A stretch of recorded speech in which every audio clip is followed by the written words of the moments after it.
भारत के वीर सपूत छत्रपति शिवाजी महाराज एक महान देशभक्त होने के साथ एक कुशल प्रशासक भी थे। छत्रपति शिवाजी महाराज ने 1674 में मराठा साम्राज्य की नींव रखी। उनका जन्म 19 फरवरी 1630 ईस्वी और मृत्यु 3 अप्रैल 1680 ईस्वी को हुई। एक छोटा कदम छोटे लक्ष्य पर बाद में विशाल लक्ष्य भी हासिल करा देता है।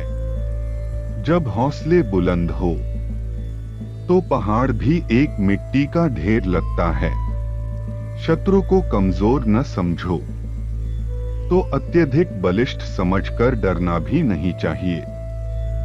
जब लक्ष्य जीत की हो तो हासिल करने के लिए कितना भी परिश्रम, कोई भी मूल्य क्यों न हो उसे चुकाना ही पड़ता है। जो मनुष्य समय के कुचक्र में भी पूरी शिद्दत से अपने कार्यों में लगा रहता है, उसके लिए समय खुद बदल जाता है।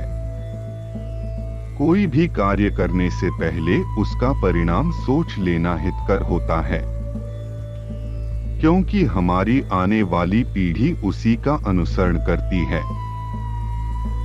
शत्रु चाहे कितना ही बलवान क्यों न हो, उसे अपने इरादों और उत्साह मात्र से भी परास्त किया जा सकता है। प्रतिशोध व्यक्ति को जलाता रहता है। संयम ही प्रतिशोध को नियंत्रित करने का एकमात्र तरीका है। महिलाओं के सभी अधिकारों में से सबसे बड़ा अधिकार मां बनना है। अपने सिर को कभी भी मोड़कर न रखें, इसे हमेशा ऊंचा रखें। यहाँ तक कि अगर सभी के हाथों में एक तलवार होगी तो वह इच्छा शक्ति है जो सरकार स्थापित करती है।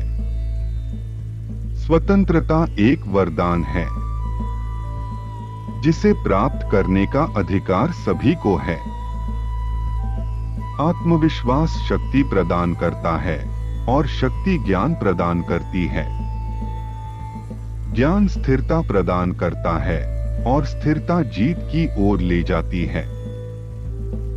सबसे पहले राष्ट्र, फिर गुरु, फिर माता पिता, फिर भगवान। राष्ट्र के सामने कुछ भी नहीं देखा जाना चाहिए। किसी भी लक्ष्य को पाने के लिए आपको योजना बनाना बहुत महत्वपूर्ण होता है। पूरी योजना बनाकर ही आप लक्ष्य प्राप्त कर सकते हैं।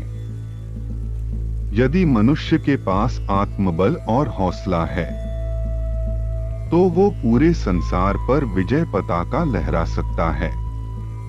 आत्मबल सामर्थ्य देता है और सामर्थ्य विद्या प्रदान करती है। विद्या स्थिरता प्रदान करती है और स्थिरता विजय की तरफ ले जाती है। अंगूर को जब तक पेरा नहीं जाता तब तक रस नहीं बनता। ठीक उसी प्रकार जब तक मनुष्य कष्ट और कठिनाई के दौर से नहीं गुजरता तब तक उसकी प्रतिभा नहीं निखरती है।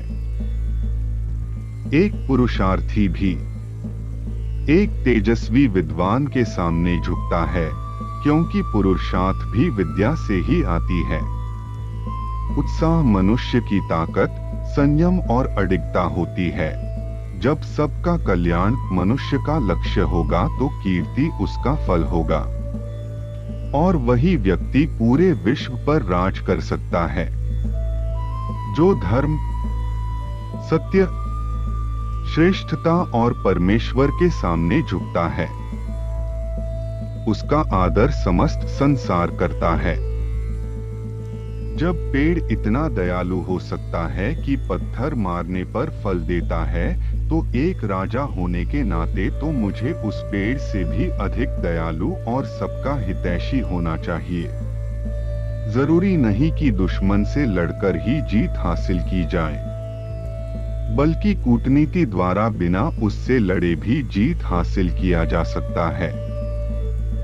आप जहां कहीं भी रहते हैं, आपको अपने पूर्वजों का इतिहास जरूर मालूम होना चाहिए। इस जीवन में सिर्फ अच्छे दिन की आशा नहीं रखनी चाहिए, क्योंकि दिन और रात की तरह अच्छे दिनों को भी बदलना पड़ता है।